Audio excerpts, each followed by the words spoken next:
你敢相信吗？在浙江的一个小县城里，竟然藏着中国最大的水下宫殿。这个地方据说有3个钓鱼佬无意中发现，并且呢，时隔2000年之后呢，大部分仍然埋在水下。更奇怪的是，在地下30米处呢，竟然雕着龙，但是却没有头。这种做法倒反天罡，无法理解。唯一挖出的一个石像呢，竟然也没有头。那么问题来了，这些头们到底去了哪里呢？地下30米处这尊观音像，据说像极了周芷若。为了搞清楚这里发生的一切谜团呢，我决定大白天趁人最多的时候来此呢，为大家解密一番。看这里啊，这个下面据说藏着中国最大的水下地宫啊，至今水都没有抽干。当年呢，有4个农民用17台抽水机抽了17天，仅抽出了5个地宫啊，其他的全部泡在水里，总共有24个。不下子吗？门票85。古人果然是不缺德啊！现在就进来了，通向地下世界。彩灯改变了它原来的状态了。这1号地宫啊，看看啊，确实是有点黑啊。你要弄嘛，你就把灯光弄亮一点。这个总共大概是300平方米，是整个现在你开放的最小的一个，相当于半个篮球场啊。但是它最神奇的是什么呢？没有蜘蛛网，没有蝙蝠，没有任何的生物，你敢信吗？而且它洞口是常年开着的，像这样的地方是蝙蝠最喜爱的地方，它怎么可能没有蝙蝠呢？这个成了一个千古难题啊，难倒了很多专家。而且仔细看这些岩石的脉络，这叫叶脉状雕刻，看到没有？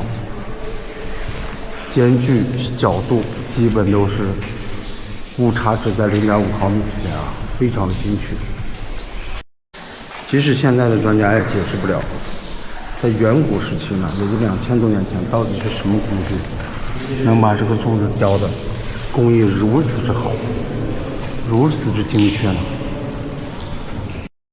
？1号洞窟最神秘的还是一个水池啊，这个水池据说有5米深，并且呢怎么抽都抽不干。这个下面这个板应该是后盖的，这边有个窟窿，看见没？这个水常年无论下多大的雨，它永远会保持平衡，水位平衡。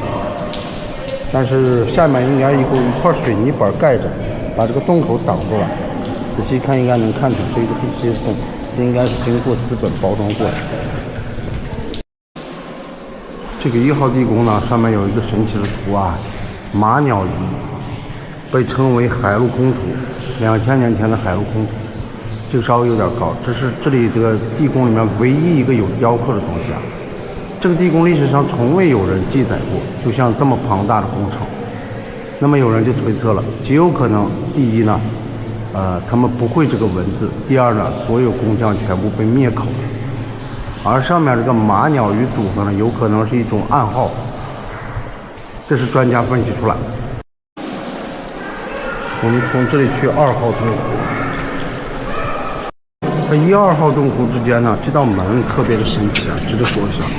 这个墙壁呢，据说是只有半米深、半米宽吧，然而它却是十分的平整啊，几乎没有误差。从这里看到没有？据说延伸几十米毫无误差，这个在古代是非常难做到的，如此精确。而且你稍微凿错一点，有可能就把2个地宫打通了。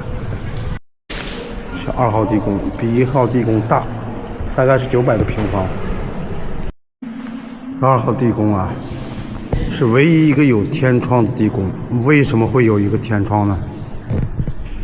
这个当年就是92年4个农民来这里抽水的地方啊，他们因为捕到一条37斤的大鲤鱼，有1米长，于是呢就认为这个地下有宝藏，闹来4台抽水机，花了1万多电费，抽了10几天，无底潭，终于把它抽干，然后就是抽到这个结果，现在我们看到的这个结果。这个地方有一个神秘的地方，就是什么呢？这个台阶这块好像未完工一样，而我们看到的前几个全部都完工掉了。也就是说呢，有专家猜想是什么原因导致他们未完工，匆匆忙忙的把这里收工了。这个据说有20平米。这里最神秘的就是这4根石柱啊，这4根石柱的特点是什么呢？它上面全是鱼尾状，看到没有？上宽下窄的鱼尾状。这种鱼尾形的柱啊，很好的分散了力道，上宽下窄。据说啊，这个只有在唐朝的时候才出现过的这种的建造方式。所以说啊，当年它这个是一种仿生学。所以说有人说呢，这当年不仅是物理学家，还有一个生物学家来搞这个东西。这些柱子里面最神秘的就是这根啊，因为它的鱼尾啊跟那些的鱼尾指向都不同，它指向北面的墙壁，而这些呢全部指向东边。有人说呢，这个北面的墙壁有玄机。与其他石窟排列不同的是，这个更方正，像一个什么呢？像一个威严的宫殿一样。因为呢，在这个石窟里呢，还发现了一个将军的像，就是那个地方。4个钓鱼佬啥也没捞着，花了1万多捞出来这玩意儿，上交了国家了。这个东西是什么呢？上面那个方形的叫玉琮，下面呢看着2手托着一个宝剑，看到没有？这个呢，据说是一个文武双全的官员，有人猜测是谁呢？是勾践。那勾践为什么跑到这里来呢？因为这里确实属于当年的古越国的地盘。就是说呢，有人说整个这个地宫啊，全部是越王勾践用来对付吴王夫差的一个防空洞。那当初为什么要建个防空洞来防御夫差呢？有可能是藏兵的。但是呢，这个雕像还有个特点，就是它的材料用的是绍兴的凝灰岩，并非产自本地啊。所以说呢，当时有人啊对这个身份产生了极大的分歧，说他是那个古姑灭国的首领，叫仇无虞，是这么个人。你看这些顶上的线条纹刻，宽度是不是一模一样？如果是屯兵的话，或者是采石场的话，为什么要把它装修的这么好呢？工匠是闲着没事儿干了吗？显然是说不通啊。据说这个水池是 C 位啊，是这里位置最好的一个水池。现在我们去3号石窟，据说当年的这个挖出的土方的工程量相当于建造2个胡夫金字塔。但这些土方运往何处，无人知道。这是什么造型啊？3号洞窟。这是3号洞窟。现在这个情况是布满了这种梯子，而且这边全拦住了，进不去，完全乱七八糟的破坏了原生态这个感觉。3号窟乱七八糟的看不清楚啊，但是可以看到啊，它的走向是很明确的，它是倾斜度最大的，一个45度角的倾斜。在这里有个神秘的地方是什么？据说站在某个地方，它的回音是最大的，但是现在进不去啊。实际上站在这边这个水池旁边，回音是最大的。据说是这个回音设计非常巧妙啊，是什么宗教的隔空对话？我们来喊一声重叠声非常大。我们站在楼梯上可能看得清楚一点。据说这种设计啊，非常的让人理解不了，因为倾斜度太大，像一个半截屋顶是吧？这面呢全是这种巨大的钢架。我觉得啊，这个东西设计的时候肯定要进行压力测试，不然来这里旅游的人估计要被活埋了。看到没有？上面都有钢管，这面也有钢管，撑住了顶部。从这里进入4号洞窟，专家解释咱们不看了。采石说，战备说，挺无聊的。这里是4号地宫，4号地宫是整个地宫里啊最大最深的，有1020平米，而且深度达到了将近30米。它有什么奇怪的呢？我们来看啊，从这里开始看，这个地方大不大？非常大，看到没有？仅有3根柱子支撑，3根鱼尾柱，1根、2根、3根，就这3根是原生态的柱子。这些你们看啊，这上面有东西了啊，这都不是原来的柱子啊，我怀疑它是后弄的。所以说神奇就神奇在这一点，这3根柱子如何撑得起这么重的重量呢？并且还有一个很奇怪的现象，上面还有水，要承受水压，1000年不塌，这是一个绝对的力学上的奇观啊。4号地宫最神奇的就是它洞口很小啊，洞口很小说明一个什么问题呢？他们到底是如何挖这么大的？这个东西现在也是未解的谜题啊。你要知道什么？挖这个黑洞如果没有光的情况下是需要点火把的，但是这些墙壁全部都是非常干净，不像我们以前的那几个，那是有人居住的，似乎有烧火的痕迹，这个是完全没有，非常干净。这柱子有的都被保护起来了，大钢筋。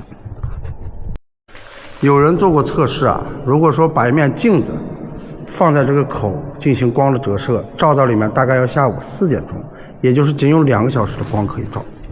在这个情况下，你如果2个小时内挖这么大空间的话是不太可能的。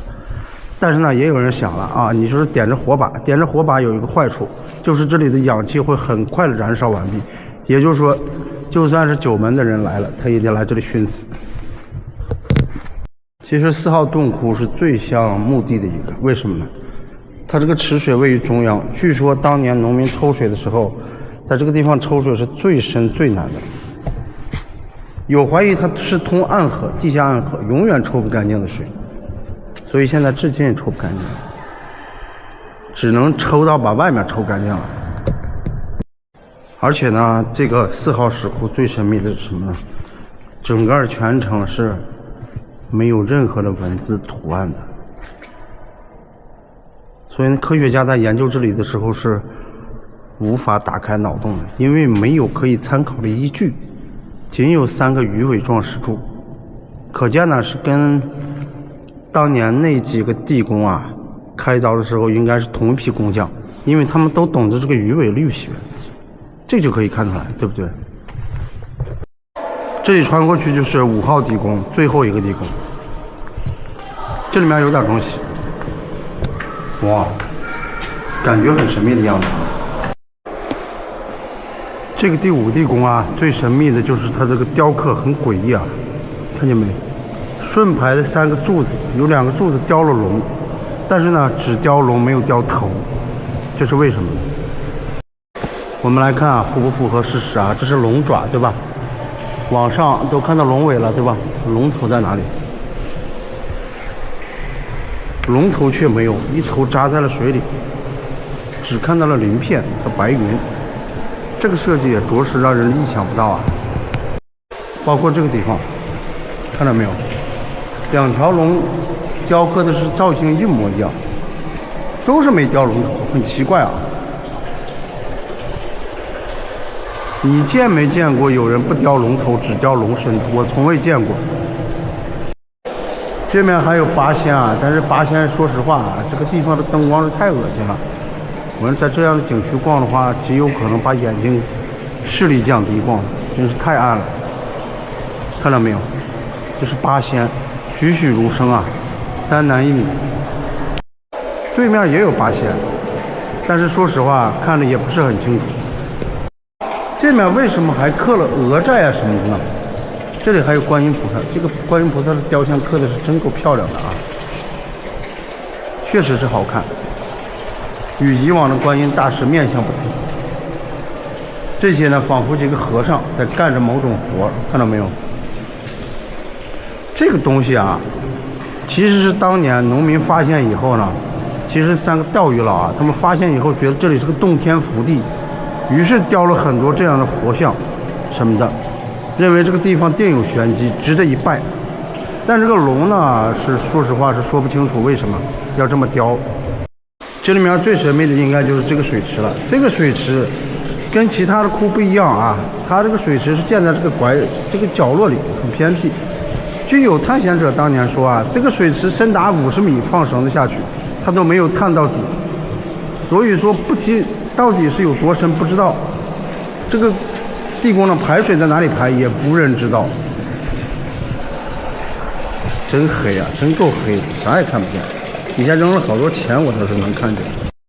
专家在考察的时候，其实还发现一个秘密啊，就是这个地宫呢，这个柱子没有完工，结束的很匆忙啊，后来拿这个钢架搭住了。至于为什么没完工呢？有人给出了说法，可能当时有一个秘密的命令啊，让他们停止施工，于是导致这里的工程啊全部停掉了，由这个柱子开始。因为你知道柱子是承重的，柱子如果那啥的话，那么这个顶部就不保。这个很奇怪啊，看这个巨大的缺口，看到没有？那么这个地方到底是什么呢？有人说是汉武帝曾经留下的墓，后来被水淹了，所以汉武帝不要了。也有人认为是姑灭国的地宫，外星人的基地，那么它唯独不能是采石场。如果是采石场的话，那么这些仙气飘飘的雕刻岂不就是白白的浪费金钱了吗？如果你还认为是采石场，那么如果把佛祖逼急了，只能告诉你这么一句话：采石场真的不值85块钱的门票。我说的没错吧？